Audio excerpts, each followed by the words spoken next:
আমাদের যে ইবতেদায়ী শিক্ষকরা আছেন তারা একটা দাবি নিয়ে এসছেন, তাদের যে চাকরি এটা যেন জাতীয়করণ করা হয়। আমরা জীবন দিয়েছি, রক্ত দিয়েছি। 5 আগস্টের পরে এই গণ অভ্যুত্থান পরবর্তী যেই বাংলাদেশ, এই বাংলাদেশে সবাই তার নির্ভয়ে তার কথা বলবে। কিন্তু আজকে আমরা দেখলাম ঠিক যেইভাবে আওয়ামী লীগের সময় ফ্যাসিবাদী কায়দায় এডিসি হারুন গোলাম রোহানিরা আমাদেরকে লাঠিচার্জ করতে মারত, ঠিক একই স্টাইলে পশুর মতো বর্বরচিতভাবে জাতির বিবেক এই শিক্ষকদেরকে এইখানে পিটানো হয়েছে লাঠি দিয়ে।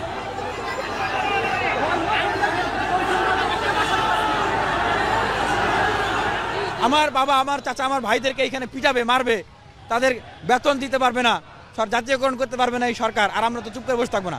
একটা রাষ্ট্রের দায়িত্ব, যখন যারা রাষ্ট্র পরিচালনা করে তাদের দায়িত্ব, কারণ রাষ্ট্র যদি কোনো সীমাবদ্ধতার কারণে এইটা পালন করতে না পারে তাহলে রাষ্ট্র তাদেরকে অসংখ্যবার বুঝাবে, ডাকবে, কেন দেরি হচ্ছে এটা বলবে। শেখ হাসিনা স্টাইলে, মাফিয়া স্টাইলে তো আপনারা এইভাবে করলে বেশি দিন দেশ চালাতে পারবেন না।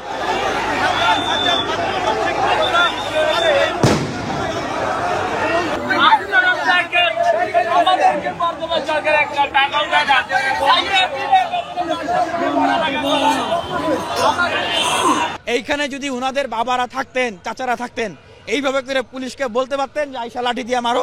আমরা ধিক্কার জানাই, আমরা নিন্দা জানাই। সরকারের পক্ষ থেকে এইটা ফরমালি ক্ষমা চান, যৌক্তিক আন্দোলনের দাবি মেনে নিন। যত আন্দোলন হবে কোথাও বল প্রয়োগ না, আলোচনা, বৈঠক, বুঝানো, সমঝোতা।